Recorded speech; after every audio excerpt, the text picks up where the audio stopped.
Ok. Bom dia a todos, muito obrigado pela presença de cada um de vocês. Estou aqui com a Flávia, minha sócia. A mais amada, né? É a mais amada, hein? De todas as sócias. Afinal, só tenho você, mas não deixa de ser a mais amada das sócias. Mas aqui, hoje nós trataremos um assunto que vem sendo de uma forma muito recorrente a pergunta das certificações, o porquê de certificar, se devo certificar. Então, tem muita informação. Lógico que a ideia hoje é trocar experiências, principalmente uma noção básica das principais certificações. Mas vamos lá. Eu quero já também aqui, aqueles que não conhecem, sou Marcelo Monello, a Flávia Mendes, então minha sócia. Somos sócios proprietários do escritório contábil Dom Bosco, Monello Contadores. Esse café contábil, que até então era presencial, é uma prática que nós temos aí há muito tempo, foi idealizado, inclusive, pelo meu pai, Sérgio Monello, que no escritório nós temos isso mais de 55 anos de atividade. Nessa prática do café contábil, há mais de 10 anos, com essa frequência e com essa dinâmica que nós tratamos aqui. A ideia é, de uma forma muito mais orientativa e preventiva, trazer temas que são de interesses das entidades sem fins lucrativos, em especial as do terceiro setor, e aí servir aí para as entidades algumas diretrizes, e não necessariamente somente contábil. Acho que, aliás, pouco tenho falado de contabilidade, e sim de muito mais da questão de gestão. E a ideia é exatamente essa, né? Propiciar uma melhor qualidade de gestão, que propicia, consequentemente, um melhor atendimento, a melhor condição de trabalho nas entidades de interesse público. Então, é um periódico realizado pelo escritório há mais de 10 anos. Nós temos aí vários aspectos de relevância que são tratados aqui. Antes de passar também até para umas demais apresentações, gostaria aqui só para dar um oi para cada um de vocês, abrindo os vídeos, né? Eu vou pedir para minha turma, meus colaboradores, que eu vou apresentando. Por exemplo, a Adriana já abriu aqui. A Adriana é responsável pela parte financeira e também orçamentária, da parte de orçamentos, da relação com nossos clientes, né? A Cássia está hoje também junto com a Flávia aí na parte da gestão do escritório. Vem aqui compor nosso grupo aqui, pessoas aqui que fazem um diferencial muito grande no dia a dia. A Juliana é a coordenadora contábil, contadora, então ela também aí atende uma carteira de clientes, cada um aqui com a sua especialização. Marcelo Teixeira, coordenador fiscal, responsável aí pelas obrigações acessórias, principalmente no dia a dia, naquelas questões de dúvidas, né? A Cris, que está voltando, né, Cris? Ainda não vi a Cris ainda ontem, né? Voltou ontem, teve nenê aí, então voltou agora, mas é também uma grande colaboradora, está aí também numa parte, conduzindo uma equipe numa entidade, também coordenadora. A Evani, coordenadora do departamento pessoal, então ela que é responsável pela terceirização das folhas de pagamento nas entidades, com uma grande experiência também no contexto jurídico, trabalhista, né? Então, sempre deu aí muito tempo aqui já no escritório também. Josimar, outro parceirão que a gente tem aí, coordenador também da contabilidade, tem uma carteira, participa aí dos sindicatos contabilistas, diretor do sindicato, assim, vê que tem bastante gente aqui, todas elas comprometidas e muito foco no terceiro setor. E não poderia deixar aqui de apresentar a Miliane. A Miliane é a responsável que bota a minha agenda, que faz a minha agenda, que na verdade manda até, né? Manda na minha agenda. E mais do que isso, ela também organiza toda essa parte de atividades de comunicação, do Café Contábil também, sempre aí bastante atuante aí, vocês podem ter bastante contato. Flá, não sei se... Fala alguma coisinha também deles aí, Flá, acho que só para complementar. Bom dia a todos, né? Bom dia à minha equipe, que eu já vi praticamente todos hoje, aos nossos clientes aqui presentes, aos demais convidados. Como o Marcelo já falou, há algum tempo a gente traz o Café Contábil com temas atuais ou temas que estão sendo discutidos, né, que são importantes para o nosso trabalho, para a nossa relação com o cliente. E esse, em especial, a gente escolheu porque a gente tem tido muitos questionamentos, né, muita procura, principalmente dos clientes que estão começando agora os trabalhos conosco, né, esse ano, tem muitas dúvidas aí existentes com relação às certificações, o que é importante ter, né, quais as certificações que uma instituição sem fins lucrativos pode alcançar, e principalmente os reflexos que essas certificações traz, não só para a entidade, para a instituição, mas também para os aspectos contábeis e fiscais, né? Então, a gente optou por esse tema, né, que próximo ano, cliente novo, tudo, os antigos também ainda existem bastante dúvidas recorrentes, inclusive agora que vai ter alteração na legislação, e eu acho que é uma temática que está sempre necessitando de atualização, né?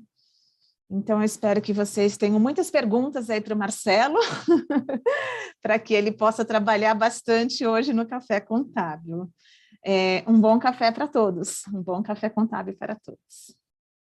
Vamos lá, então, agradeço a presença de cada um de vocês. Eu vejo também que nos participantes temos vários colaboradores. Quero agradecer a presença de cada um de vocês.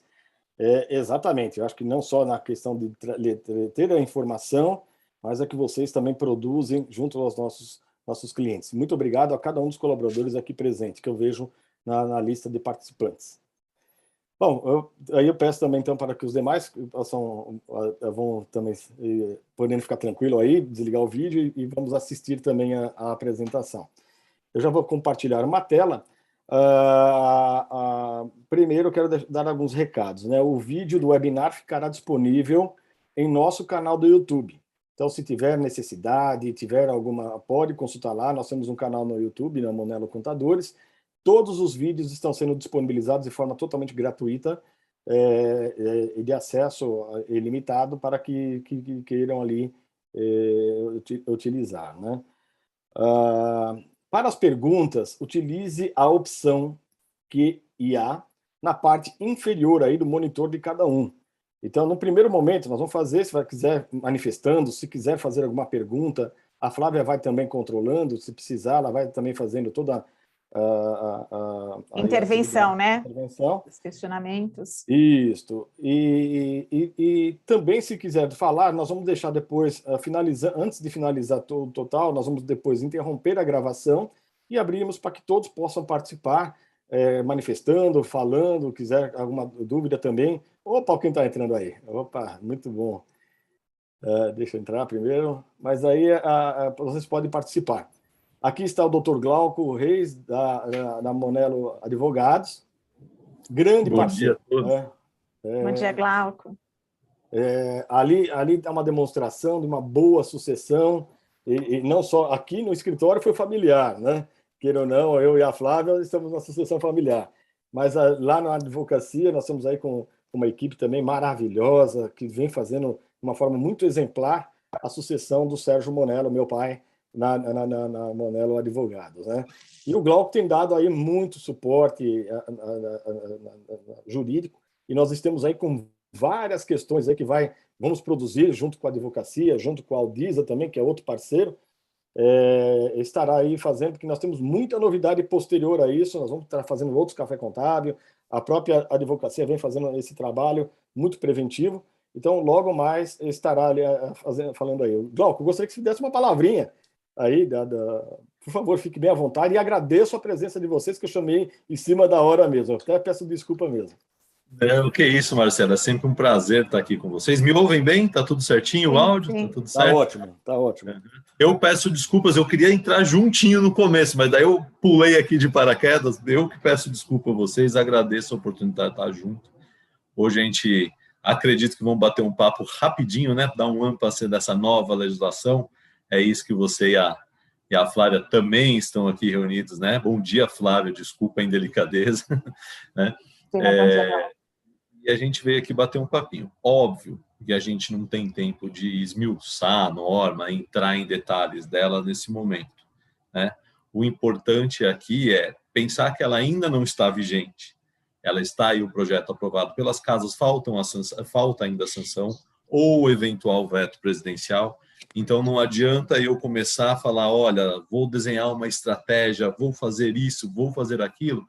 Não é a recomendação ou a conduta mais adequada. Óbvio, se assenhorar do texto legal, entender o que pode vir, o que está alterando o nosso dia a dia, né? Se é que altera, porque tem muita novidade aí, boa, positiva, sob alguns olhares, né? Muita matéria contábil, por isso até mesmo que o Marcelo e a Flávia estão aqui hoje, né? Mas assegurando direitos e demonstrações que ficam mais claros que antes eram em legislação esparsa, né? Em conversas do sistema legal nacional. Então, agora fica mais interessante quando é apontado diretamente ali alguma espécie de classificação. A Flávia e o Marcelo, por favor, me corrijam, né? Mas tem nuances que estavam antes nas normas brasileiras que hoje estão carregados para a lei. Se de fato permanecerem no texto legal a ser sancionado pelo presidente, eu, Glauco, particularmente enxergo com algum viés positivo. Óbvio, tem detalhes que não vão agradar a todos. A gente sabe que num país que tem milhares de entidades beneficentes, cada uma com a sua característica peculiar, né, é muito difícil uma legislação cair e abraçar como uma luva aí a todos e agradar a todo esse espectro. Mas existem aspectos, sim, positivos, notadamente nas demonstrações na aplicação contábil, que assegura maior poder de discussão nos ministérios, né? E outras nuances, algumas modificações, algumas flexibilidades, alguns textos que a gente estava acostumado, a antiga legislação ordinária declarada inconstitucional, que a gente viu sumir e sente falta, né? Óbvio, no aspecto jurídico a gente vai ter questionamento, né? Todo mundo sabe como que é advogado, tem advogado que está a favor da lei, tem advogado que está contra a lei, não tenha dúvida disso, né? Mas o importante é que é um passo, é um norte, é uma fixação de conduta para as entidades beneficentes de assistência social no âmbito de sua certificação. Ficar com a legislação de 1966, o Código Tributário Nacional, pode até nos parecer favorável, pode até ter entendimento de que seria mais justo, mas há ali nesse aspecto alguns momentos de subjetivismo. E aí a gente tem uma máquina estatal, um poder estatal aí, Receita Federal, Ministério Público, o próprio Judiciário, que não funcionam de forma específica para a certificação. E isso pode criar entraves e entraves até assombrosos para as entidades, né? Nem sempre uma demanda judicial ou um socorrer administrativo junto à Receita Federal surte um efeito rápido, como vinham os ministérios tentando qualificar. A gente tem de 3 ministérios, hoje em dia, que levantar a mão e reconhecer que o Ministério da Saúde e o Ministério da Cidadania, que faz a responsabilidade da pasta da assistência social, vinham num trajeto muito positivo, atuando de forma contundente e respondendo de forma eficaz e rápida. O Ministério da Educação, por N motivos, até por falha de contingente, não era só culpa deles, não, né? Existem alguns tropeços, mas sempre se esforçando em observar as entidades, né? Eu não sei se eu cheguei jogando muita informação, Marcelo, eu caí de paraquedas aqui. Eu queria devolver um pouco a palavra aqui para vocês, para a gente criar um bate-papo, né? Ver se vocês têm alguma nuance, alguma dúvida que a gente pode botar uma pimentinha aí e bater um papo gostoso aqui, como sempre. Não, eu acho que primeiro, Glauco, antes de mais nada, acho que hoje foi dar uma ideia das certificações, algumas questões, porque o que acontece hoje, as pessoas ficam com dúvida. Eu preciso ter certificação? Eu tenho que ter certificação para isso, para aquilo? Para que serve uma certificação, né? Então, hoje nós vamos fazer uma forma muito mais simplificada, e lógico, não dá para aprofundar ainda a questão dos SEBAS, até porque nós vamos ter ainda a sanção presidencial, né? Está na fase, né? Mas eu gostaria que você fizesse o convite para hoje à noite, que nós vamos bater exatamente um papo um pouquinho mais intenso sobre esse o PLC 134, que fala exatamente dessa nova lei da filantropia, né? Então, se você puder fazer o convite, eu vou novamente reiterar, mas hoje tem uma atividade à noite aí, né? Hoje à noite a gente tem um encontro, um webinar ali, o Carlos sempre mediano, eu e você vamos estar acompanhando junto. Um webinar às 19h30, né? Com o Grupo Aldiza, os canais do Grupo Aldiza, da Monelo Advogados. Acredito, não sei se será replicado pelos canais da Monelo Contadores, mas fica aí a possibilidade, né, Marcelo? Sim, sim. E estaremos juntos. Eu, Marcelo, o Carlos sempre mediano, o Carlos um entendedor da norma, um prático, né? Junto com a Márcia lá, todo mundo conhece, são figuras já carimbadas nesse meio, e nós vamos bater um papo justamente para tentar desmistificar um pouco, baixar um pouco, por que não, essa ansiedade de, olha, o que eu faço agora? Como que eu faço? Eu preciso de SEBAS? Eu não preciso de SEBAS? O que eu vou sofrer com essa lei, o que eu não vou? Óbvio, mais uma vez, a gente não vai trabalhar em cima de um texto sancionado. Então, nuances podem acontecer, modificações ocorrerão ou não, né? E a gente só pode mesmo trabalhar no plano concreto a hora que a lei estiver em vigência, né? Em plena vigência, sancionada pelo presidente da República. Acredito aí que tem alguns pontos mínimos para veto, né, do presidente, não vejo modificações.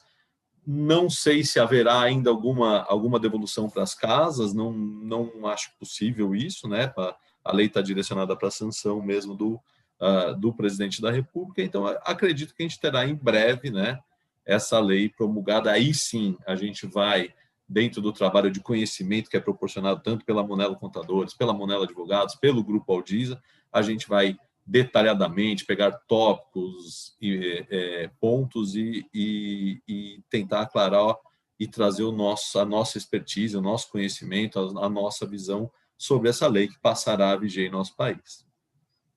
Mas fica aí o convite para a noite, hoje às 19h30. Eu vou pedir para a Miliane ver se tem lá, acredito que tem a possibilidade da gente fazer de uma forma conjunta nos nossos canais, né, da Monelo e da Aldiza. Da Aldiza eu sei que está liberado lá o canal da Aldiza no YouTube também, mas seria ver se a Miliane entra em contato lá com o pessoal, o Luiz, para ver se a gente consegue também transmitir. Eu quero aqui saudar algumas pessoas que eu tenho assim, uma profunda admiração, muita gente, muita amiga mesmo, mas eu quero aqui manifestar algumas. A doutora Dora Cunha Bueno, sempre parceira, presidente da Associação Paulista de Fundações, o contador Cláudio Felipe, foi meu presidente também, lá no CRC, o Walter, do Liceu de Artes e Ofícios, a irmã Renata...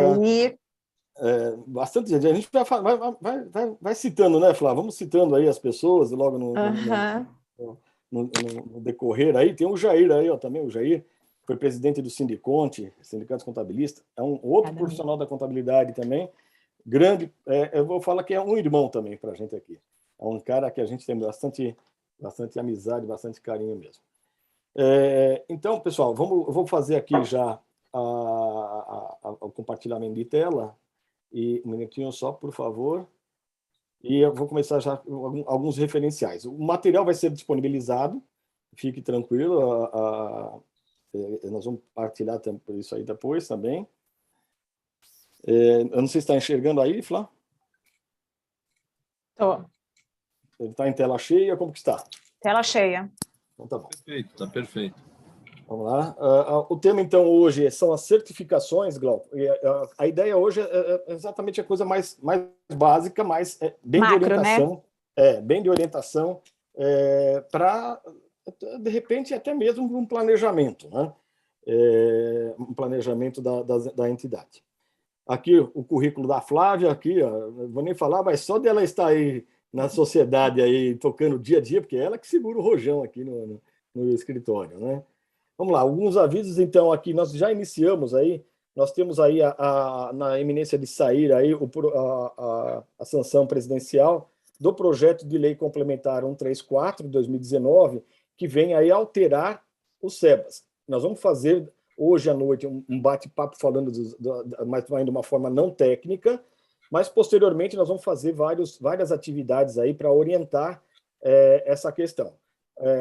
Tem bastante sutilezas que até então eram tratadas de forma operacional dentro dos ministérios, tem algumas que eram na portaria e que hoje vão integrar a antiga Lei 12.101. Então, nós precisamos tratar aqueles que tiverem certificado, aqueles que estão com processo pedido, aqueles que estão com renovação por fazer, vamos tratar de uma forma bem individualizada, nos procurem para que nós possamos aí criar um planejamento, criar aí uma situação com vocês muito preventiva e de assegurar aí a manutenção desses certificados, a própria certificação. Então, outro aviso que eu já antecipamos é esse webinar gratuito, totalmente gratuito, pela Audisa, Mitos e Verdades do PLP 134, o novo SEBAS, né? É um bate-papo mais descontraído, não técnico, mas muito objetivo no sentido de uma orientação, falando as necessidades, o que vem de novidade nessa atividade aí. Na sexta-feira, nós teremos aí vai ter uma sessão de autógrafos pela Academia Paulista de Contabilidade, e meu pai está participando ali com um conteúdo de um artigo nesse pronunciamento contábil, nesse livro. Ele é o coautor, estarei presente também. Fica aqui um convite, depois nós vamos disponibilizar isso não só aos profissionais, mas vamos disponibilizar isso de uma forma gratuitamente também a todos os interessados. O artigo que nós estamos tratando, o capítulo que nós estamos tratando, é sobre gratuidades, a gestão da gratuidade. Então, lógico que um livro só não bastaria para falar sobre a gratuidade, mas procuramos, em um capítulo, conceituar o que é a gratuidade dessas entidades. Então, não percam, assim que tiver a possibilidade, estarei tratando também aqui e vamos disponibilizar a todos vocês. Quero aqui apresentar também, já venho falando, um novo serviço que nós estamos executando hoje, a terceirização da gestão financeira das entidades, aquelas que não têm muita estrutura, aquelas que estão ou que estão no processo ainda de estruturação. Nós temos condições hoje de fazer aí o contas a pagar, contas a receber, com muita autonomia, isenção, independência com vocês e muita segurança. Através de um sistema eletrônico hoje, que vou falar posteriormente, nós estamos também fazendo, então, a gestão financeira para entidades que ali não têm estrutura administrativa e que possamos ali ajudar. Então, eu coloquei aqui, aqueles que queiram conhecer esse trabalho, estamos também à disposição. Este aqui é o que eu estou apresentando também, já venho apresentando nos outros Café Contábil, é um sistema para entidades, é um sistema de gestão de entidades do terceiro setor. Tá? É uma outra empresa, não é nossa, mas é uma outra empresa. O sistema chama Auditus, é um sistema muito interessante. Ele tem um CRM, que é um sistema de gestão de dados, que trata dos doadores, que tratam dos fornecedores, dos clientes, dos voluntários, muitos registros. E outra questão também, ele faz toda a parte financeira, orçamentária e também prestação de contas das entidades que têm parceria ou, vamos falar assim, na espécie de convênio também. Marcelo, pois não. Só complementando aí a questão do Auditus, hoje nós temos um certo número de clientes que já aderiram ao sistema. Eu posso afirmar que o sistema está funcionando perfeitamente e, principalmente, eu posso aqui dizer que os clientes estão muito satisfeitos no questão de retorno, né? Porque ao término de cada mês a gente já consegue emitir um balancete de forma totalmente mais rápida. Então, assim, modificou completamente a vida das instituições com o ingresso do sistema. E a gente tem feito um trabalho aí, eu pessoalmente, ligado junto com a Cássia, para cada uma das instituições, para oferecer, não, como o Marcelo falou, não é nossa ferramenta, né? Nós estamos contribuindo para. Então, quem tiver interesse, realmente, eu posso dar boas indicações e reafirmar aqui que modificou bem o trabalho da contabilidade em relação ao ingresso do sistema.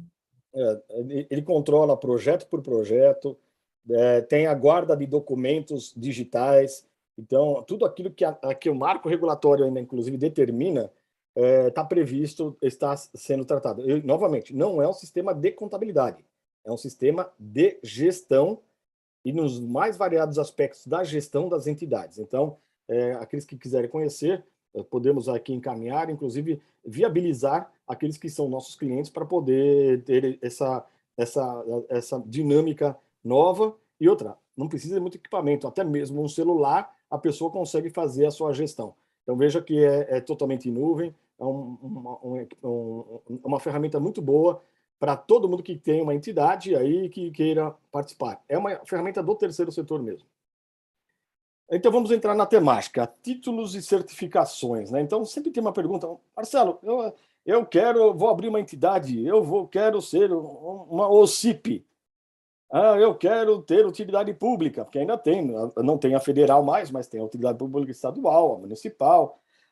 Eu quero ter o SEBAS, como que eu faço? Eu tenho que já, né? O primeiro aspecto é que nós temos vários tipos de certificações, eu vou tratar das principais. Nós temos as títulos e certificações privadas, que são de algumas empresas que reconhecem o trabalho social, a administração, a gestão, e também as privadas, as particulares e as públicas que nós falamos, que aí essas aqui eu acho muito importante. Já antes de adentrar em qualquer certificação, eu falo que elas são excelentes, todas elas são boas, desde que eu tenha condição de tê-las, mantê-las e fazer o reflexo delas nas entidades. Eu acho fundamental as entidades do terceiro setor, aquelas que estão desenvolvendo políticas públicas, tenham alguma certificação. Então, assim, lógico que não é uma obrigação, é uma opção. E aí nós falamos, ela traz algumas questões que são importantíssimas, né? E aí vem o ponto dessa avaliação. Então, primeiro, eu preciso conhecer muito bem a entidade na qual estou trabalhando. Então, quando eu estou abrindo, eu não tenho que me preocupar com a certificação. Quando eu vou abrir uma entidade, quando eu estou iniciando uma atividade, estou no primeiro ano, segundo ano, vamos fortalecer a administração, vamos fortalecer a gestão, qualificar muito bem os nossos serviços e aí sim fazer um projeto de busca de um reconhecimento público ou até mesmo privado. Clara, tinha uma pergunta, acho que você levantou a mão aí, sem querer, não sei se foi. Não, a Miliane que está me passando aqui a mensagem que o Walter tinha levantado a mão. Tá, eu não sei se ele tem para fazer depois a pergunta, ver com ele também, por favor. Vamos indo. Então, nós temos as certificações públicas, que eu falei, e privadas também. Então, assim, ter uma certificação, novamente, é uma opção. Eu acho que deveria, a minha opinião, quanto entidade terceiro setor, deveria ter pelo menos uma. E por quê? Nós vamos ver depois isso. Primeiro, aí nós temos uma questão. Qual que é o objetivo, né, da certificação ou da certificação? É para marketing? Se é para marketing, nós temos aí diversas. Tem algumas que de uma forma ou outra, isso impacta de uma forma ou outra, toda a certificação, independente, pública ou privada, elas trazem um olhar diferente daquele que se relaciona com a entidade. Então, existe sim uma questão de marketing, é importante, ele traz uma dimensão diferenciada da entidade. As públicas, elas apresentam uma questão de credibilidade e transparência. Porque se eu tenho um certificado que eu fui avaliado pelo órgão público, não estou falando qual que é o órgão, e eu presto contas, então traz para os investidores sociais o aspecto da credibilidade e da transparência. Às vezes, lógico que não é tão claro esse objetivo, né? Mas ele traz para a população, aquele que quer participar investindo socialmente, aquele que quer ser mantenedor, ou até mesmo de parcerias ali, ele traz esse sentido da credibilidade e da transparência, porque ele é fiscalizado. Qualquer certificação pública tem que se prestar contas, tem que queira ou não, é uma forma de fiscalização, que pode ser, inclusive, uma certificação, pode ser uma fiscalização em loco mesmo. traz, por exemplo, captação de recursos, né? E aí você fala, isso aí eu tenho, já recebo? Não. Eu tenho incentivo? O incentivo fiscal, pessoal, bom, primeiro que hoje você tem diversas formas de incentivos fiscais. Eu acho que todo mundo deveria buscar também os incentivos fiscais, independente de certificado, independente, porque... Não, existe o recurso público, e se eu desenvolvo atividades de interesse público, por que não ter parte dos meus custos, das minhas atividades, subsidiada por captação, por exemplo, recurso público. Mas também nós temos, por exemplo, empresas internacionais que exigem uma certificação pública.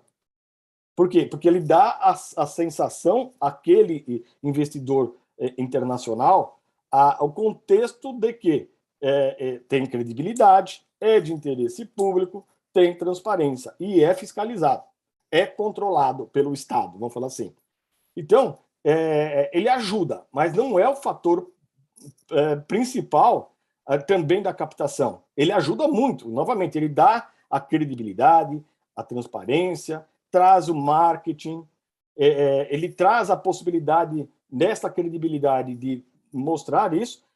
Alguns trazem benefícios fiscais, mas não necessariamente é por esse que vai conseguir. Então, tem que se avaliar muito bem como que a entidade se relaciona, com quem que ela se relaciona, se ela tem mantenedores. Por exemplo, não adianta se eu abrir uma entidade numa comunidade onde eu não tenho relacionamentos empresariais, onde eu não tenho relacionamento com o governo, e aí eu falo, não, vou pegar porque eu vou ter ali o benefício fiscal. Não adianta, não adianta. Vai ajudar, mas não tem. Você tem que criar esse relacionamento. E aí vem o papel institucional do presidente, da entidade, das pessoas que participam da entidade. Então, isso agrega, mas não é o fator que vai dar o diferencial para vocês quanto captação. Às vezes, o nome da entidade, a representatividade social da entidade já o qualifica para ter investimentos independente de certificados. Então, é muito importante a pessoa conhecer os projetos. Mais importante é a gente exercer o estatuto e exercer a atividade. E aí, envolver as pessoas no contexto social na qual a entidade está inserida. É isso que vai dar o diferencial em toda essa questão que eu falei, captação, benefício fiscal, etc. O objetivo, certificar. Novamente, preciso? Não, não tenho, preciso. Eu posso ter? Posso ter. É objetivo e a sua vocação? E é quando eu falo que nós temos que tomar muito cuidado, porque algumas certificações, elas interferem diretamente no serviço. Por exemplo, a do SEBAS, ela determina condicionantes, e essas condicionantes pode descaracterizar até mesmo alguns objetivos da entidade, pode descaracterizar alguns serviços da entidade e até mesmo afastar determinados públicos que a entidade vinha desenvolvendo suas ações. Então, primeiro, precisa conhecer muito quanto o objetivo, quanto alinhamento essas questões, né? Então, e aí vem outro ponto. Eu já abro querendo certificado? Não. Eu preciso ter estrutura, novamente. Se eu vou ter uma relação pública, se eu vou ter uma relação com o governo, eu já tenho que estar preparado. Preparado para prestar contas, preparado numa forma administrativa, operacional. E aí nós estamos falando de entidades que já nascem, eu quero certificado. Não, você precisa vivenciar a ação no terceiro setor para que você pense numa gestão futura de uma certificação. Precisa ter uma condição jurídica também, porque o que acontece com a condição jurídica aqui? Os certificados, eles determinam algumas condicionantes, não só operacionais, mas também estatutárias. Elas têm interferência no estatuto e que pode modificar toda uma condição da entidade. A OS, por exemplo, ela cria um comitê, uma comissão, onde você tem a participação, por exemplo, de agentes públicos dentro da entidade, naquele projeto. E se não for trabalhado direito, pode ter uma interferência muito significativa. A OS é a organização social, tá? Pode ter uma situação além. Então, tem que ser avaliado cada condição. Não é porque o meu vizinho serve que para mim vai servir. Não é que é outra atividade que é igualzinha. Eu tenho uma creche, ele tem SEBAS. Mas será que a minha creche também tem essa mesma condição operacional, administrativa, jurídica? Então, toda esta análise, ela tem que ser feita de forma individualizada. E aí, novamente, sinceramente, aí é um trabalho conjunto das administrações, da contabilidade, do jurídico, inclusive que nós podemos ajudar nessas opções, nessas escolhas, nesse direcionamento e até mesmo nesse planejamento, que é o mais importante antes de absorver qualquer certificação. Se vocês quiserem comentar alguma coisa, fiquem à vontade aí, viu? O Glauco e a Flávia. Custo da burocracia versus o recurso obtido e o que foi desenvolvido, né? Então, isso, novamente, são avaliações que precisam ter. Então, todo mundo vem, eu quero ter o SEBAS. O SEBAS vai trazer aí uma economia, né? Uma economia muito grande. Bom, se eu tiver uma economia, vale a pena eu ter uma economia e, de repente, mudar a minha dinâmica de serviço? O público, inclusive, que eu atendia, por exemplo, a operação, de repente, desconfigura até o objetivo. Nós já tivemos situações dessas. Que uma entidade que nasceu de uma forma assistencial, ela foi conduzida para a educação e, de repente, voltou. Então, a idealização inicial era assistência. No decorrer do tempo, em querendo certificar, em querendo ampliar, que achou isso, desconfigurou. E aí ficou uma entidade mista, passou a ser, de repente, uma entidade educacional. Então, veja bem que isso pode ter um reflexo. E o custo, né, da burocracia também, porque tudo isso gera custo de prestações de contas, de operações, etc., de controles, tudo isso gera custo. Mas traz, por exemplo, o benefício da isenção, o SEBAS. Mas, assim, qual que é esse equilíbrio que eu tenho? Qual que é o impacto desse financeiro que eu tenho em relação à manutenção? Então, tudo isso precisa ter muito cuidado. A fiscalização, eu trago a fiscalização, e eu não acho ruim ter a fiscalização de todos eles. Não temos que temer a fiscalização. Na verdade, o ponto é, eu estou preparado para absorver e uma discussão, por exemplo, operacional, jurídica, administrativa. Quando eu falo de certificar, por exemplo, vale a pena, de repente, eu trazer um certificado, por exemplo, municipal, de utilidade pública municipal, para pegar um convênio? Será que vale a pena? Porque o governo, enquanto não se inicia uma parceria, ele é tentador. E aí ele vai, vou te ajudar a você tirar a utilidade pública municipal. E eu estou falando convênio proposital, porque, apesar do marco regulatório, eles tratam como convênio. E, às vezes, escravizam as entidades posteriormente ao primeiro ano, depois que fechou o primeiro ano do convênio. Então, precisa ter muita avaliação nesse momento de o que trazer para a entidade. Vai precisar de muito comprometimento, muito mesmo, e pode ser uma armadilha. Por exemplo, eu não estava preparado, eu vinha atuando de uma forma e, de repente, eu não consigo mais desenvolver, e aí eu posso ter um problema, que pode gerar uma descaracterização, por exemplo, de uma certificação, e aí vem com multa e juros e várias outras questões que podem aí gerar até problemas para os diretores dessas entidades. Então, é muito cuidado nessa opção de certificar. Novamente, eu sou favorável a todas as certificações. Lógico que nós temos que avaliar na individualidade, na condição que ela está e aquilo que vai agregar essa certificação para a entidade. Flávia, algum comentário? Algumas instituições que ingressaram aqui no escritório durante esses 2 últimos anos, todo mundo vem com a ideia do SEBAS, né? Todo mundo pensa, ou só ouve falar em SEBAS, tudo. É exatamente isso, precisa entender qual que é o custo-benefício para a instituição em adquirir o certificado, né? Às vezes a instituição nem tem funcionários, que é onde tem o maior valor agregado para ter o SEBAS, né? E deseja ter SEBAS. Então, precisa ter essa análise, esse entendimento, o que a instituição vai precisar para se manter certificada, né? Que isso é o grande desafio das instituições, os controles, as análises, a periodicidade, né, da renovação. Então, a instituição precisa ter esse entendimento, né, do que é ideal, o que é adequado para a atividade que ela está desenvolvendo.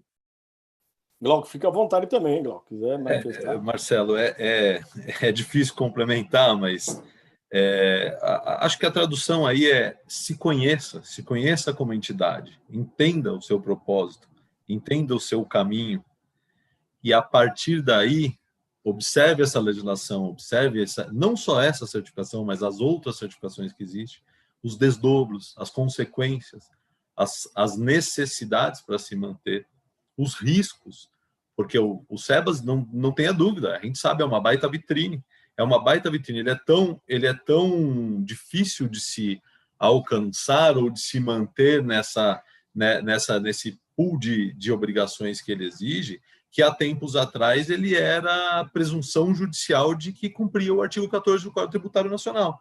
Né? Quando você ostentava o SEBAS e ia brigar por imunidade dos 150, o tribunal falava, olha, presunção juris tanto que cumpre o 14, porque alguém já olhou por mim, o ente, o antigo CNAS, e atestava um cumprimento, então eu reconheço você na sua imunidade.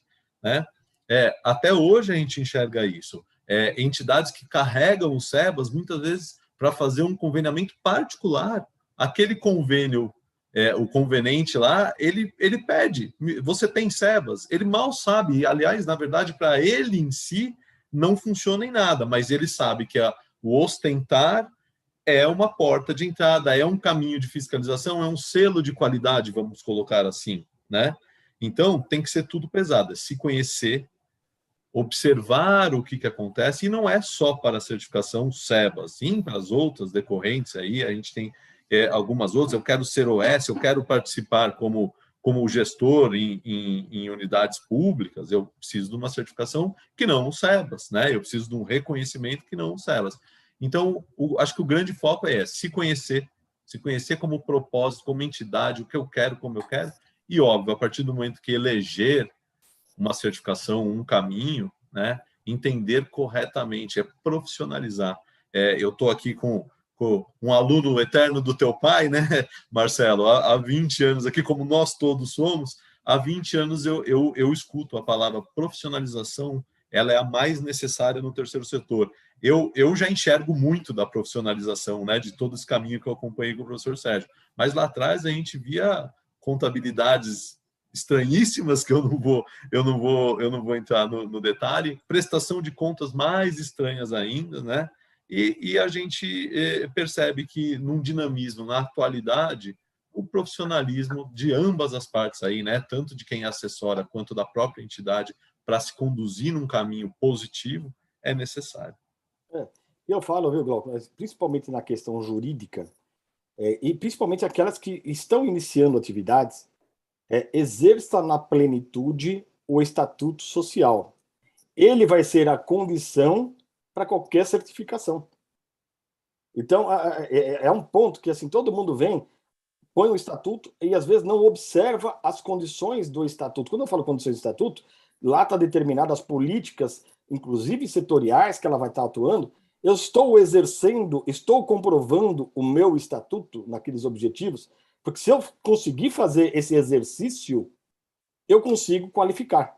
Isso independente da certificação. Eu estou falando... Por quê? Porque muitas vezes a pessoa idealiza... Primeiro que não vivencia o estatuto. E não vivenciando o estatuto, não consegue comprovar nem mesmo os objetivos que estão no estatuto. E aí vem o ponto. Esse vivenciar como que eu faço o meu reconhecimento, como que eu desenvolvo minhas atividades, como que eu exerço o objetivo do meu estatuto, que é ele que vai dar a base para qualquer uma das certificações. Não é? E aí eu vejo um problema jurídico muito grande, que estatutos muito mal produzidos ou não produzidos com a realidade daquela entidade. Então, não precisa ficar floreando muita coisa, fazer isso, não, porque tem um cara que colocou isso. Não. Tem que ser exatamente a roupa certa para aquela entidade. E, na verdade... Oh, perdão, por favor. Não, conclui, depois eu falo. Não, de forma alguma. Primeiro a Flávia. Aqui, enquanto contabilidade, o que a gente observa também é que no andar da carruagem, né, as instituições elas acabam criando novas atividades, estabelecendo novas diretrizes e não vão atuando nos seus estatutos, né? Então fica com o instrumento jurídico principal dela em desalinho com aquilo que a contabilidade está desenhando, né? Tá trilhando. Então, essa atualização é sempre muito importante. Estou fazendo tudo de acordo com o meu estatuto? Eu exerço o estatuto de forma adequada, eu faço minhas reuniões conforme determinadas, eu cumpro as obrigações que estão ali. Esse é o ponto, né?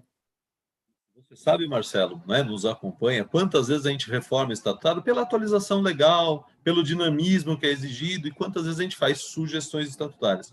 E uma das coisas que a gente mais gosta aqui, pelo menos na Monelo Advogados, é quando o cliente, a gente entrega uma minuta estatutária, ele nos cobra posições que a gente sugeriu, né? Eu tenho cliente aqui presente hoje que eu apresentei uma minuta estatutária de alteração, aonde a gente traz aí novidades legais, tudo, e fiz sugestões na estrutura administrativa, né? Eu não vou ficar citando o nome aqui, mas a pessoa sabe como que é, e vai falar, olha, Glauco, a minha estrutura administrativa é perfeita, eu preciso da adequação no outro viés, na outra parte que eu preciso atualização legal, preciso novidades da legislação, que o meu estatuto estava ficando defasado. Agora, quanto à minha estrutura administrativa, muito obrigado pela sua observação, pela sua inteligência aí, o debruçar por nós, mas a nossa é perfeita. Se eu inventar isso, talvez eu quebre um ciclo que é até virtuoso.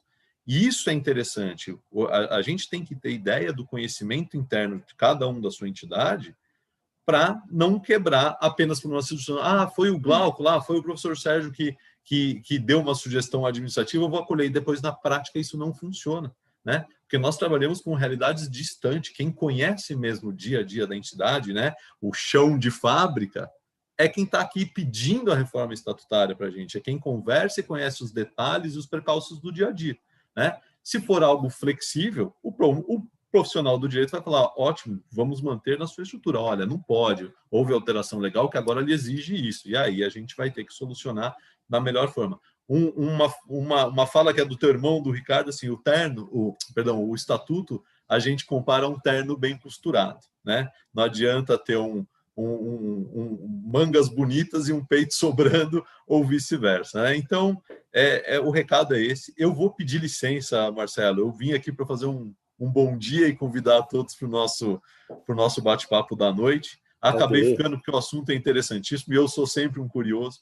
Agradeço a receptividade de vocês aí da Monelo Contadores, do carinho que tratam a gente, do convite, né? Sempre estarei junto aí com vocês, é sempre uma alegria estar aí com você, com a Flávia, que são parceiros e professores meus, porque eu cheguei depois também, hein?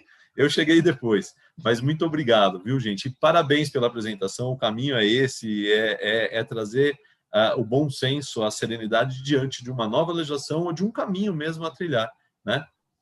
Exatamente. Muito obrigado, Marcelo. Muito obrigado, Glauco. Obrigada, Glauco. Eu vou pedir licença, tá bom? Monelo Advogados lá. Depois, se tiver alguma pergunta jurídica, Marcelo, que sobrou aí, joga para a gente, leva para a noite, a gente responde com todo carinho. Ou algum estatuto aí, né, Glauco?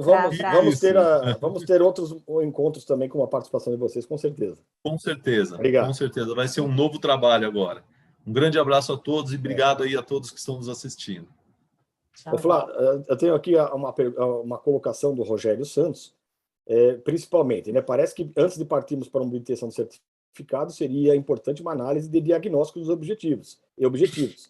No meu caso, tenho 2 objetivos: mostrar transparência, principalmente por obtenção de doações incentivadas e verbas governamentais, como a nota fiscal paulista. Então, vamos lá. Lógico, ele pergunta se nós atuamos nisso. Sim, atuamos, né? Com certeza. A Aldisa e a Monelo Advogados também fazem parte desse processo. Atuamos, sim. Mas vamos lá, independente da atuação, o que é importante aqui é esta colocação: precisa planejamento. Você fez 2 colocações que é importante, o exercício, a transparência é exercitar. Estar fazendo a gestão, fazendo com que a coisa aconteça da melhor forma possível, novamente, o exercício estatutário. E aí sim, por exemplo, a questão das doações incentivadas, às vezes isso ajuda, mas não é o que vai resolver. Por isso que eu falei logo no começo. E a questão das verbas governamentais, hoje o marco regulatório, ele fala que não precisa ter certificado para ter a verba. Lógico que quando você tem a verba, você tem já um diferencial que pode ser até mesmo desempatar num processo de concorrência, vamos falar assim. Mas não é obrigatório ter certificação. E para a nota fiscal paulista, na verdade, você também não precisa de certificado. Você precisa preencher lá todo um cadastro. Os requisitos, né? Os requisitos do que está no CRCE. Eles pedem certificação, às vezes até para dificultar alguma coisa, não estou falando no CRCE, mas geralmente eles pedem certificações para dificultar o acesso. E não é porque tem alguma relação, por exemplo, a Prefeitura de São Paulo entra com processo de ISS, IPTU, a entidade já coloca na relação lá de imunidade que você tem que apresentar o SEBAS. Desculpa, mas a imunidade ela é federal, ela é ditada pela Constituição Federal. E aí, então, não tem o que o município exigir aquilo que não prevê na lei federal. Então, por isso precisa conhecer muito bem e planejar. A Cacilda também fez a pergunta. Na hora que voltar o SEBAS, vou responder com mais detalhes. O SEBAS é interessante para a instituição educacional sem fins lucrativos? Depende. Se eu tiver possibilidade, eu já ter no meu trabalho as condicionantes, mesmo sendo educacional, sendo condicionantes, pode ser que eu tenha a possibilidade de aderir ou não. E depois o Cláudio também fala aí da comunidade. Eu vou depois comentar essa questão da comunidade terapêutica também, que é uma novidade que vem no PLC aí 134. Tem mais uma aqui, Marcelo. A partir de quantos funcionários a instituição pode ter certificação do SEBAS? Estou iniciando meu trabalho, primeira vez que ouço falar no SEBAS. Não é questão de partir de quando, porque de repente, vamos supor, eu vou ter um valor, vamos falar que eu tenha lá R$1.000 por mês de isenção, 10 mil. Sinceramente, assim, mais do que essa contrapartida é verificar se eu tenho a condição, porque em não tendo, aquilo se torna muito caro depois, porque ele vem com multa, juros, etc. Então, novamente, e lógico, só vai valer a pena no momento que eu tenho um volume. Uma creche mediana, vamos falar assim, vamos falar de 40 a 60 crianças, ela tem um valor de isenção em torno de 30, acho que em torno de R$30 mil, mais ou menos, né? Mensal, né? Mensal. Então, às vezes, então aí já começa a valer a pena.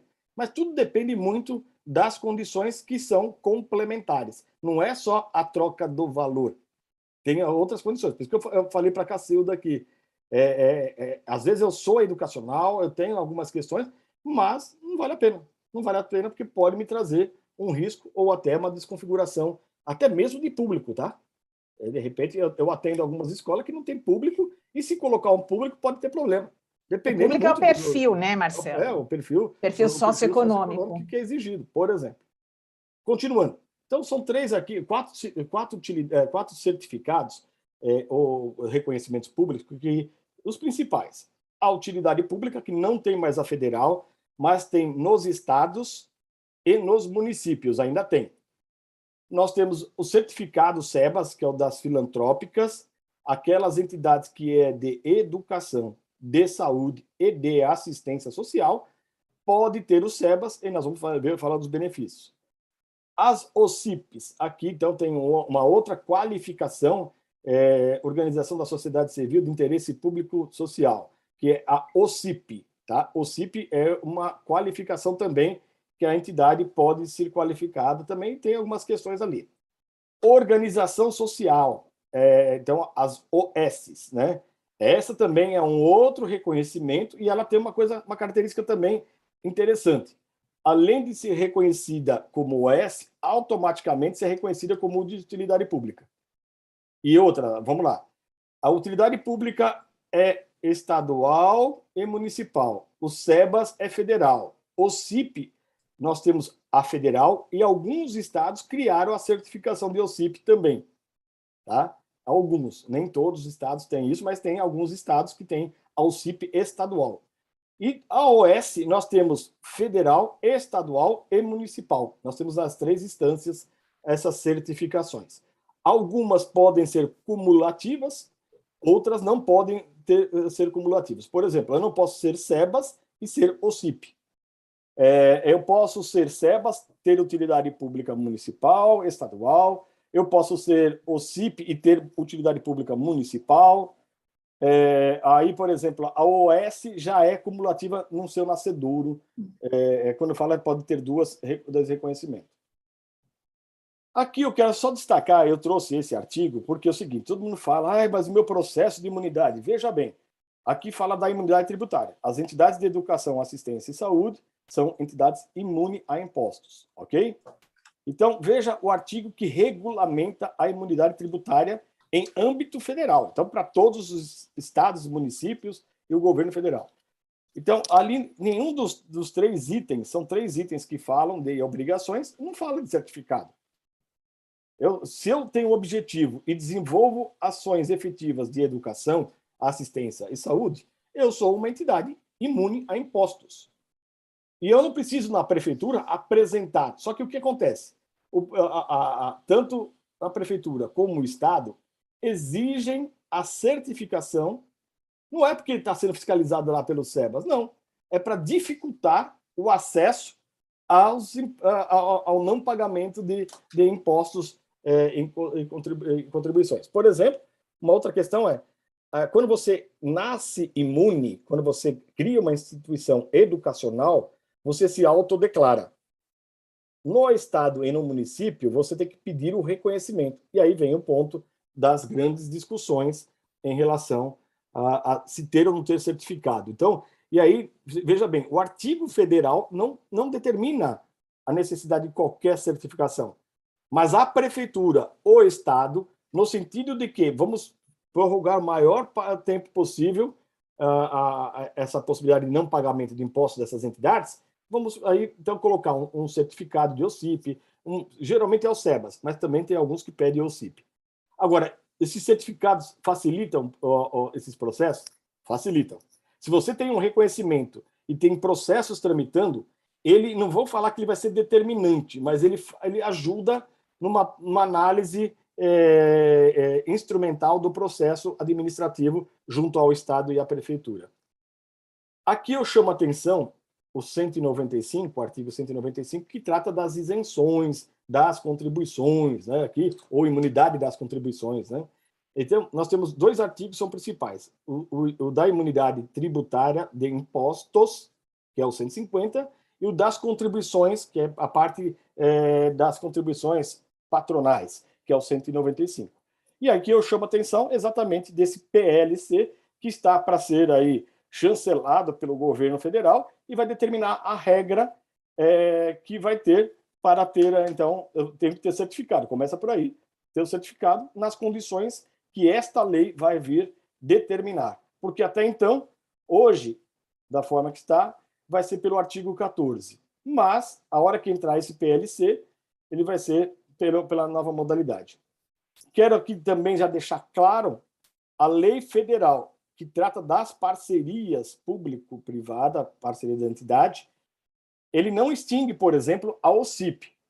Inclusive, ele reconhece, e eu posso ter termo de parceria com o Estado e com o município se eu tiver ser OCIP, e foge o marco regulatório. Mas para ter hoje um termo de fomento, um termo de colaboração, não é requisito ter certificado. Agora, estranhei esse ano na prefeitura, o ano passado, mas eu até sei o porquê, algumas entidades com termo de colaboração, termo de fomento, a Prefeitura Municipal de São Paulo exigiu que as entidades procurassem a utilidade pública municipal. Veja bem, a lei federal e mesmo a lei municipal do marco regulatório não trata dessa certificação. Não é condicionante. Ao contrário, eles aboliram essas certificações para parcerias. Então, eu quero ter parcerias? Eu preciso ter certificado? Não, não necessariamente. Agora, eu tenho uma relação com o governo de tal estado. E ele falou, eu quero que você venha pela OCIP, porque a gente vai fugir ali o marco regulatório.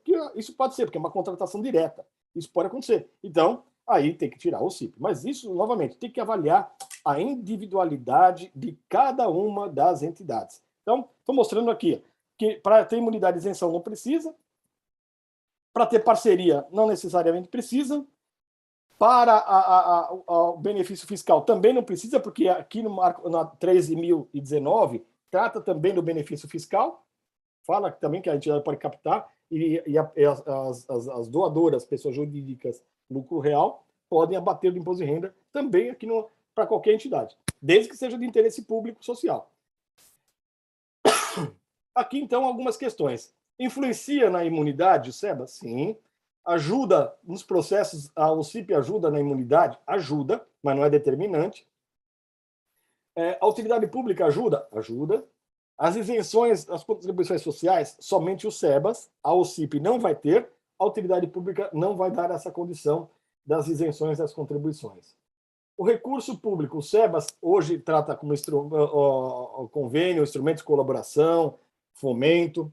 A OCIP tem o termo de parceria, que foge o marco regulatório, e a utilidade pública ainda tem a modalidade de convênio. Então, são todas formas de parceria, são contratos.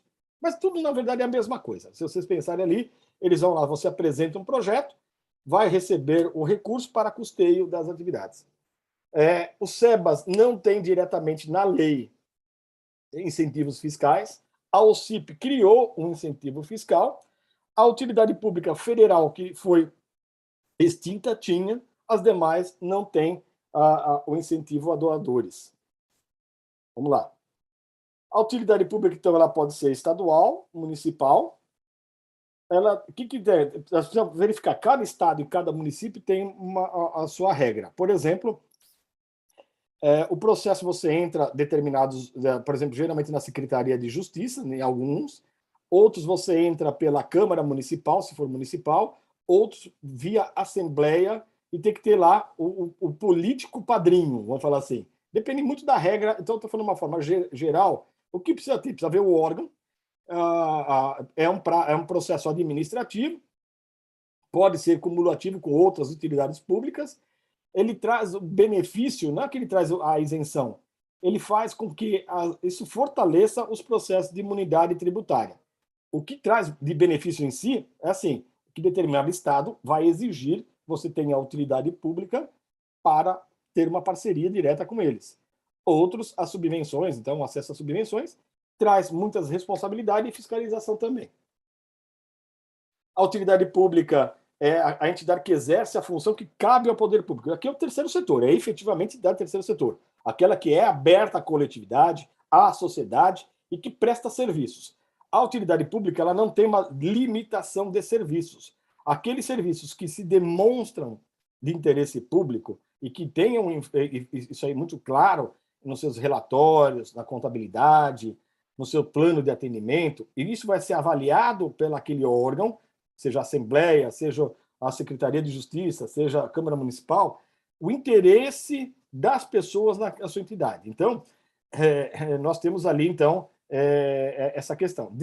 Desinteressadamente, todas têm que ser sem fins lucrativos, sem remuneração. Aqui um outro problema que tem nessas utilidades públicas, porque o marco regulatório, o SEBAS, as leis atuais hoje, federal, elas permitem a remuneração de diretores em funções operacionais.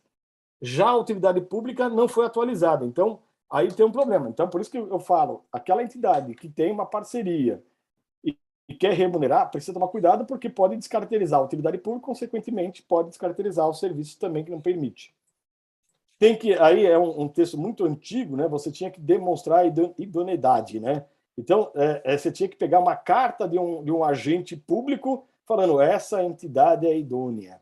Mas hoje já, inclusive, no municipal ainda tem isso. Aí as pessoas têm que correr atrás aí de uma relação, de uma declaração política, né? Política, de uma pessoa que tem a função pública para dar esse atestado de idoneidade. E pode ser cassada, né? Então, se descumprir os quesitos, por exemplo, a remuneração, ou ter algum problema de idoneidade, aí ela é cassada essa utilidade.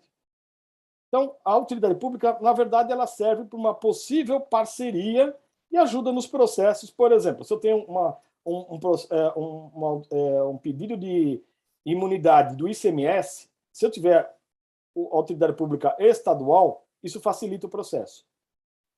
Então, se eu tiver um processo de IPTU, de ISS, por exemplo, se eu tiver utilidade pública municipal, facilita o processo, mas não é determinante. Agora, pode ser que eles exijam isso no processo para dificultar o acesso. Tudo bem, Flá? Não sei se tem alguma pergunta sobre a utilidade pública. Não, pode ir tocando. Vamos lá. Aí nós temos, então, a OCIP. A OCIP é um reconhecimento de como organização da sociedade civil de interesse público. Ele é muito similar, na verdade, ele nasceu do contexto da utilidade pública federal, a OCIP. Isso foi, lá em 99, foi tratado como marco legal do terceiro setor. E vou falar para vocês em que aspecto que ele foi marco. O aspecto que ali teve um olhar para o terceiro setor. Muitas entidades nasceram a partir desse período, que as pessoas começaram a entender esse dinamismo que é o terceiro setor, da importância. Então, nós tivemos um crescimento muito significativo a partir daqui. Eu não vejo como o marco regulatório, aí, a Lei 13.000, como sendo marco, até porque não mudou nada. Na verdade, burocratizou o Estado não tem estrutura, não trouxe inovação nenhuma, operacional, pelo menos para a entidade, trouxe algumas vantagens em relação à perda de certificações, etc., mas ensino foi o marco. Aqui sim o marco, para mim foi o marco, porque até então não se falava em terceiro setor, e aqui foi a expansão das entidades do terceiro setor. E aqui, então, vamos lá. Aí também teve um propósito ao CIP. O governo Fernando Henrique, ele só podia fazer parcerias para desenvolver suas políticas governamentais, porque ele tinha que terceirizar para as entidades. Só que existia um problema. As entidades tinham que ser de utilidade pública federal. Um processo de utilidade pública federal tinha que ter, no mínimo, 3 anos de existência. E aí ele não conseguia, então, colocar nenhuma entidade ali para poder fazer os seus planos de governo ali. E aí você tinha entidades que estavam com um processo há mais de 10 anos. Então, muita entidade criou-se lá, porque a OCIP aquele momento, bastava praticamente 6 meses praticamente de vivência, a entidade já conseguia ter um reconhecimento de OCIP. Então, ele facilitava o acesso, a qualificação e, consequentemente, o governo federal conseguia desenvolver suas políticas governamentais através dessas entidades para receber verba. Então, ele criou isso aqui nesse contexto lá atrás. Então, quais são as entidades que... tudo isso aqui é o de interesse público.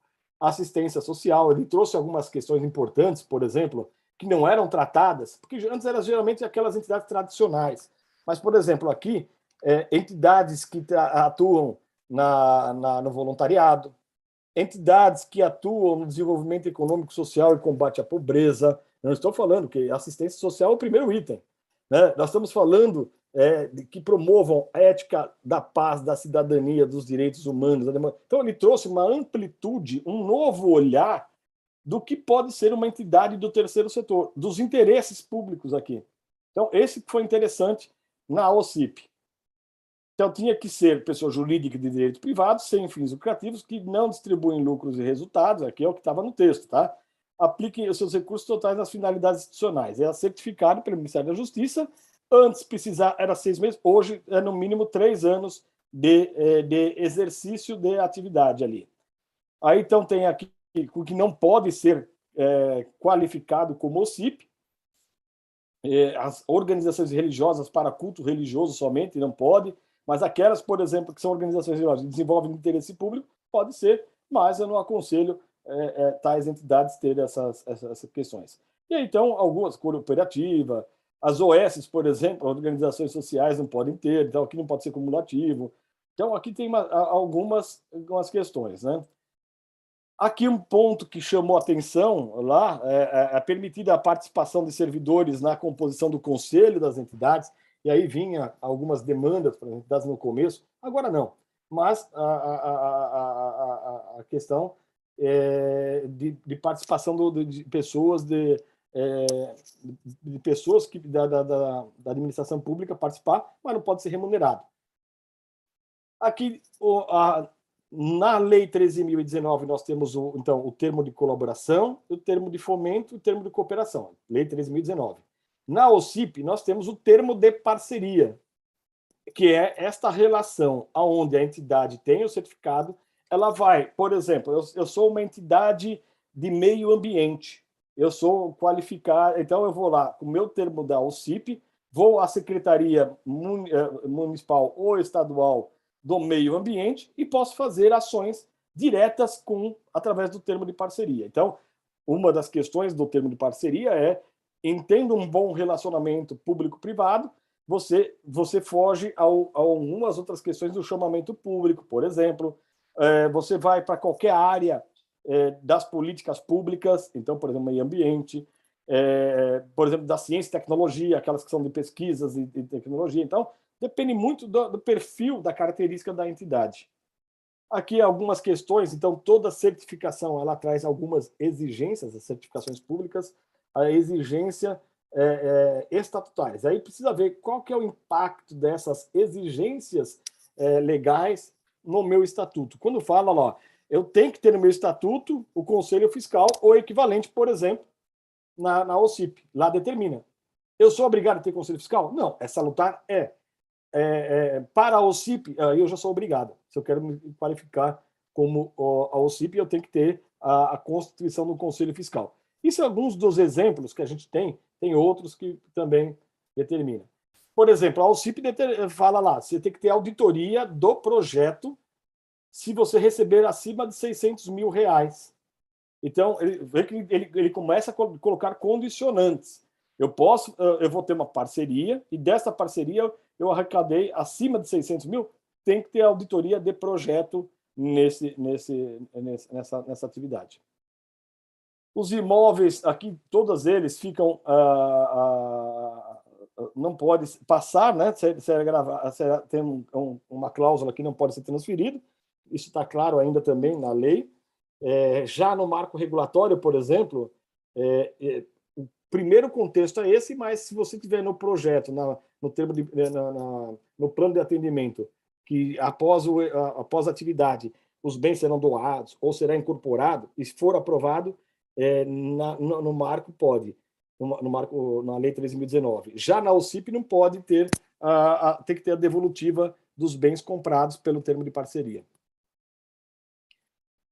Aqui, então, nós temos a Lei 13.000, aí fala aqui que altera também uma parte disso, e aí já muda aqui, veja aqui, determina que se tenha relatório anual, termo de parceria, os extratos, demonstração de resultado, aqui já determina algumas condicionantes. Aqui é um extrato que está no decreto federal e como tem que ser a prestação de contas, como que os instrumentais de prestação de contas. Isso aqui só para ilustrativo, para não ter aí muito tempo nesse item. Flávia, alguma questão sobre o OCIP? Não, pode tocar. Bom, aí nós temos as OS, né? A OS é organização sociais. Novamente, são pessoas de direito privado, sem fins lucrativos. Ela automaticamente é declarada como de interesse público e de utilidade pública. E aí pode ser as associações, as fundações, desde que tenha alguns objetivos determinantes ali. Então, quais são eles? O ensino, a pesquisa científica, o desenvolvimento tecnológico, a proteção e preservação do meio ambiente, a cultura e a saúde. As demais políticas não foram tratadas nesse contexto. Vejam que, então, aqui ele traz a questão de quem pode ter como atividade, tem como objetivo, então pode se qualificar como organização social. Aí nós, como eu falei, tem organização federal, estadual e municipal. Algumas exigências estatutárias, por exemplo, aqui, previsão expressa da entidade ter como órgão de deliberação superior e de direção um conselho de administração e uma diretoria definida nos termos do estatuto, assegurados aquele composição, atribuição normativa e de controle e tal.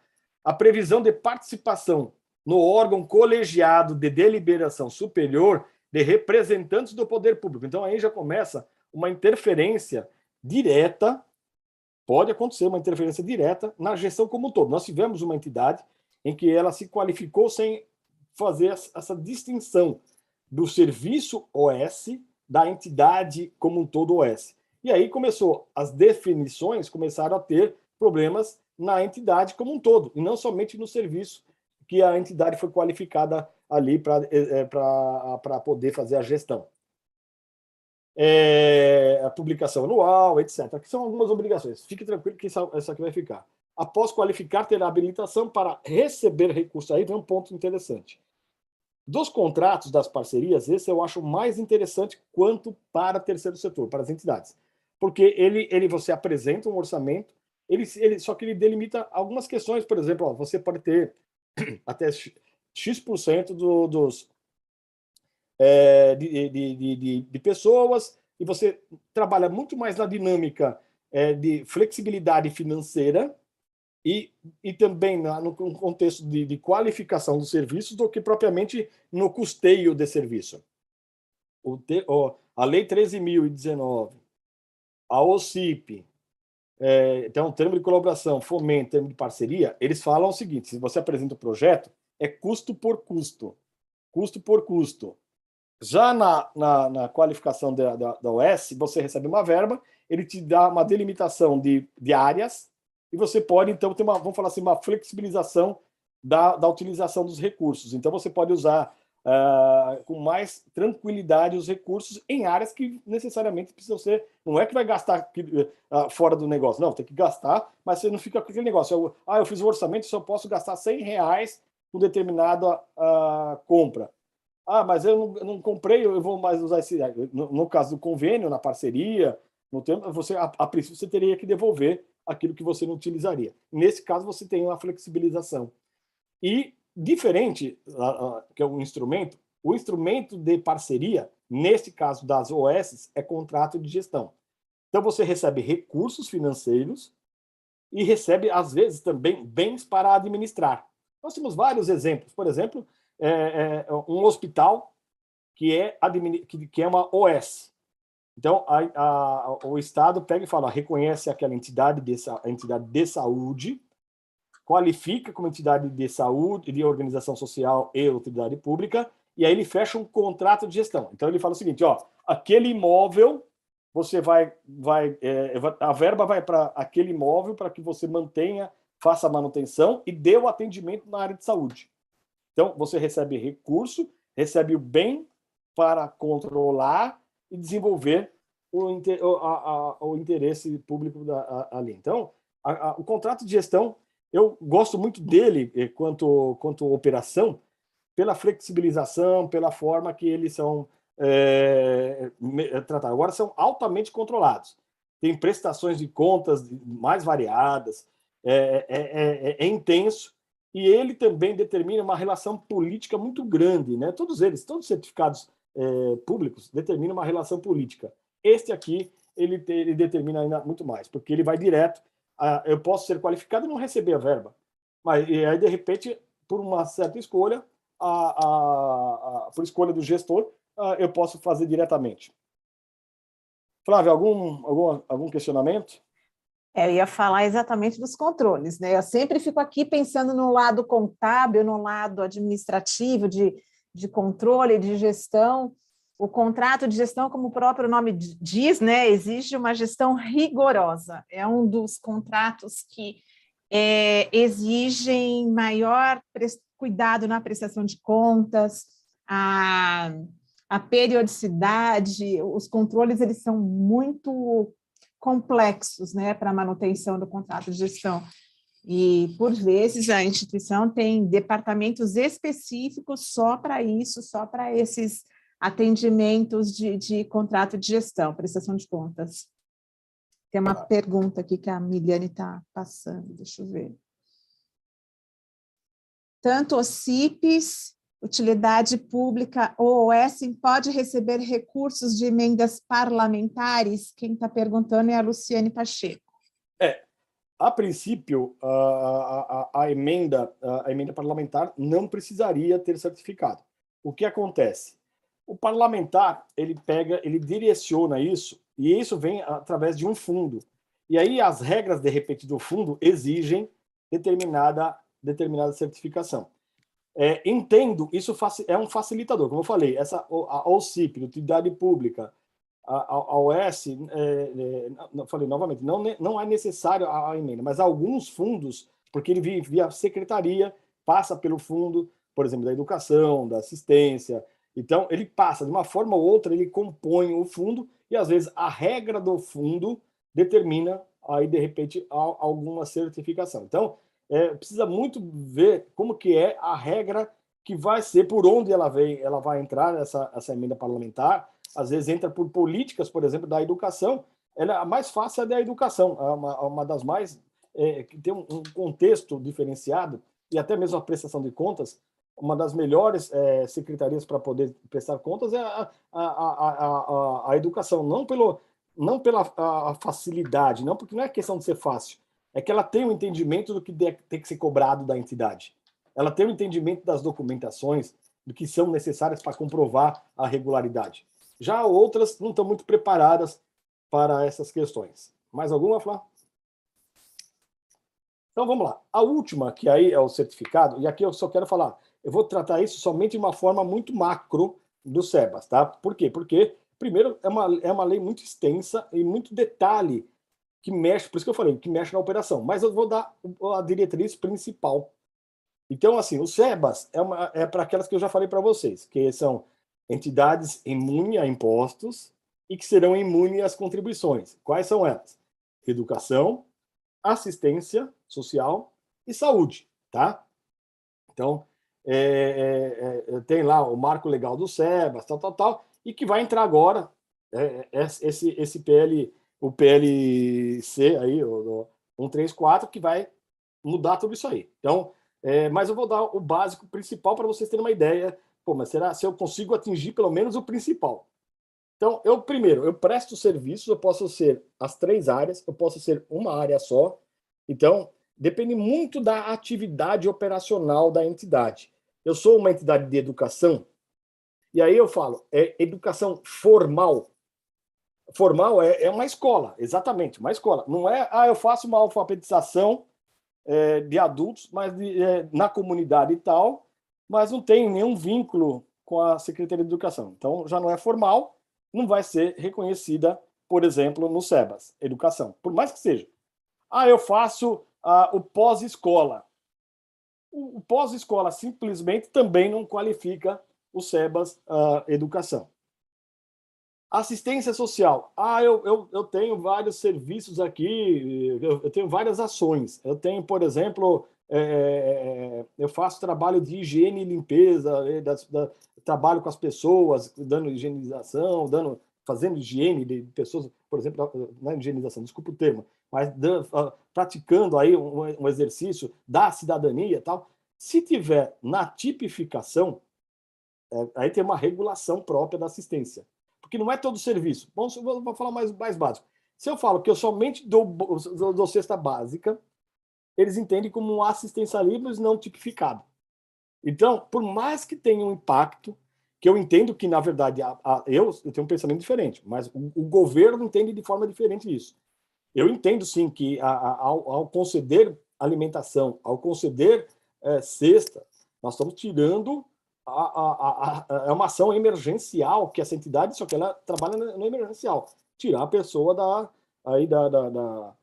fome, combate à fome, etc. Mas o governo, por exemplo, se eu falar simplesmente que eu concedo, que eu dou cesta básica, eles entendem que ele não é tipificado, não tem uma estrutura de serviço, então não pode ser qualificado como de assistência. Então, tem que ter uma lista, tem toda uma dinâmica. Quando eu falo tipificação, é uma regulação dos serviços de assistência social.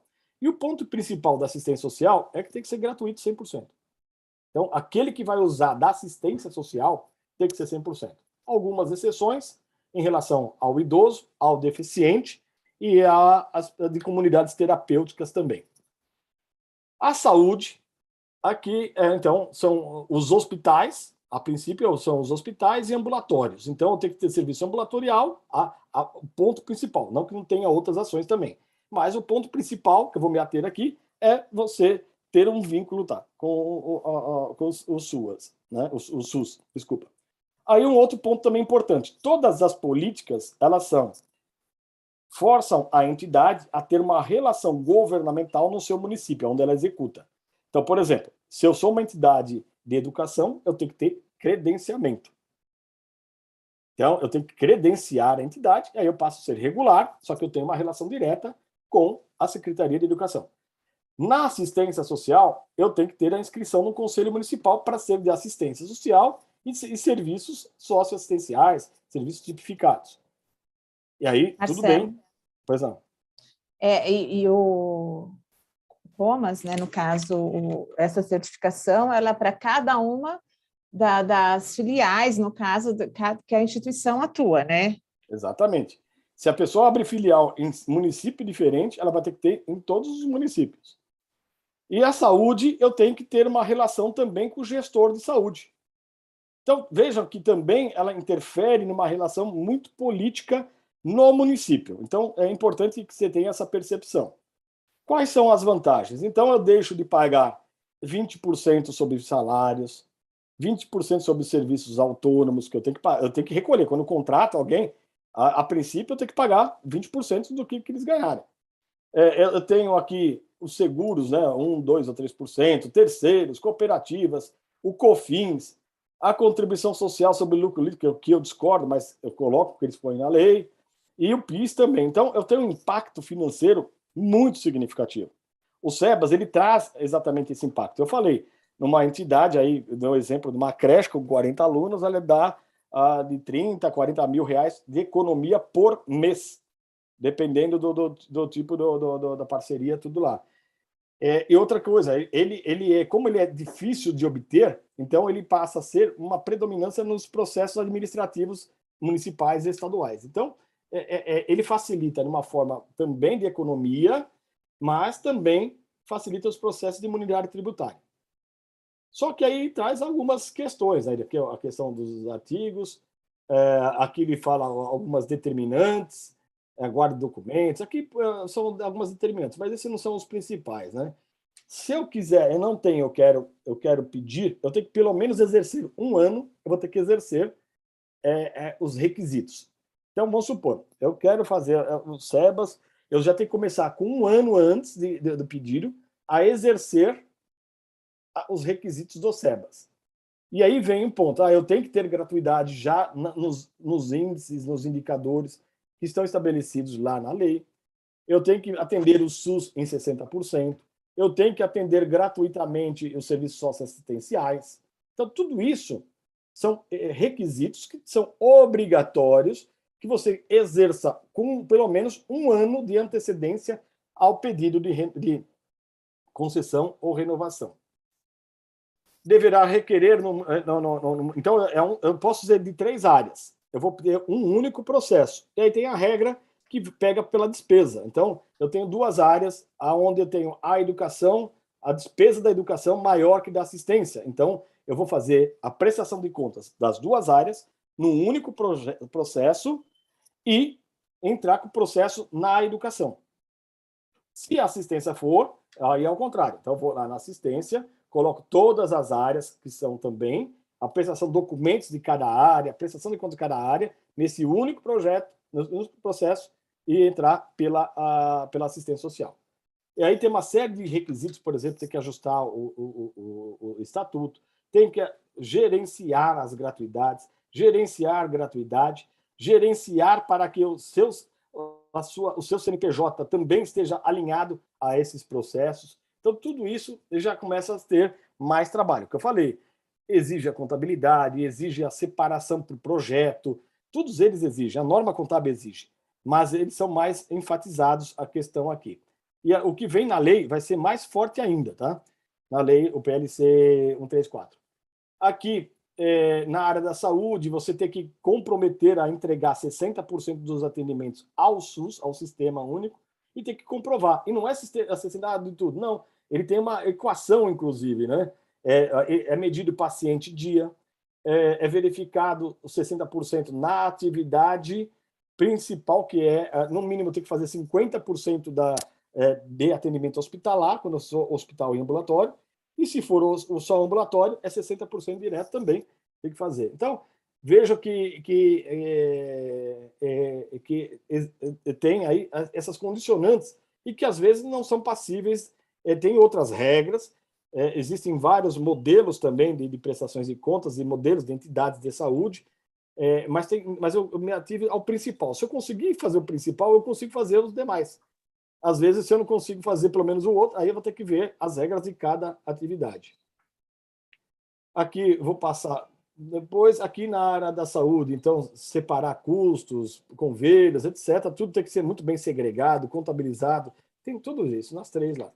E na educação? A educação, então, eu falei que na assistência é tudo gratuito, na saúde, 60% do atendimento, e na educação, eu tenho que conceder bolsas de estudos, é formal, e eu, até então, presencial, esse é um outro ponto, né, que está na lei, já no PLC não será necessariamente presencial, e na educação eu tenho que ter pelo menos uma bolsa a cada 5 alunos, então uma bolsa de estudo a cada 5 alunos pagantes.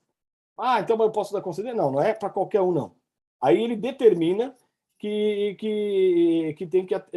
tem que ser lá 1 a cada 5 e tem que ser para o perfil que ele determinou. A pessoa pode ter outros quesitos, vamos falar, outras situações de vulnerabilidade, de necessidades, mas o que vai determinar efetivamente é se eu tenho a renda familiar em 1,5 salário para ter a bolsa 100%. Ele tem 2 tipos de bolsa, a 100% e a parcial, de 50%. A parcial, eu posso, desde que seja limitado a 3 salários mínimos. Então, assim, o que eu falei, não é qualquer entidade educacional que tenha, primeiro, um público desse, que tem condições disso, de cumprir isso. E se eu deixar de cumprir, eu passo a ter a cobrança daquilo retroativa, que eu já... né? Retroativa. Então, tem que ser avaliado uma série de questões no SEBAS. Então, o SEBAS, ele é interessante desde que eu tenha um volume com pessoal, departamento pessoal da entidade, para trazer uma economia, para trazer benefícios. Tem entidade que, independente também de pessoal, pode ter, mas precisa avaliar esse custo operacional de tirar e de manter também essa certificação. Então, eu peguei essas questões mais básicas para vocês terem ideia, né? Então, aqui, ó, lá, uma bolsa integral para alunos de 1,5 salário e até 3 a parcial, e na quantidade. A parcial, então, a cada bolsista, eu vou ter que ter 2 para ter uma bolsa. Então, não é tão simples essa equação. Assistência social, que presta serviços gratuitos, que seja prestada para usuários sem qualquer discriminação e 100%. E aqui, então, na lei ainda estava, né, a oferta também, no mínimo de 60% dos seus atendimentos gratuitos ao Sistema Único de Assistência Social. Isso estava na lei ainda 12.000, mas vai ter alterações. O ponto principal é que tem que ser 100% gratuita, a não ser algumas condições com o pessoal que trabalha com a deficiência e que trabalha também com idosos também, e comunidades terapêuticas também tem essa condição. A comprovação do vínculo da entidade com a rede socioassistencial, então, novamente, a relação política, né? Eu tenho que ter o COMAS, e aí a prefeitura tem que colocar no Sistema Único de Assistência Social. E aí depende do gestor. E é um outro problema que a gente tem, né? O gestor precisa mandar a informação que a entidade é inscrita e que executa serviços de interesse da própria prefeitura. Então, Flá, assim, eu acho que de uma forma até muito breve, a ideia é depois a gente poder, assim que sair, principalmente a do SEBAS, nós vamos fazer aí vários temas, vamos discutir bastante sobre isso, vamos orientar. Aqueles que têm, eu peço que tem SEBAS aí, e nossos clientes, nos procure, que nós precisamos fazer um planejamento sobre essa nova modalidade que vai entrar agora da lei. Tem algumas interferências, nós precisamos avaliar quais são essas interferências, tá? Então, nesse sentido, eu fico bastante tranquilo que nós vamos estar fazendo isso. As demais que queiram também, vamos fazer aí um trabalho conjunto, vamos verificar a viabilidade de cada uma dessas, e sem pressa. Eu acho que, novamente, tendo muito o foco do que pretende ter, para que aquilo não se transforme em um transtorno para a entidade. Peço que vocês ali entrem em nossas redes, nós estamos ali agora no Instagram, no Facebook, no LinkedIn, no YouTube. Esses são os nossos contatos, e fique bem à vontade. Eu acredito que agora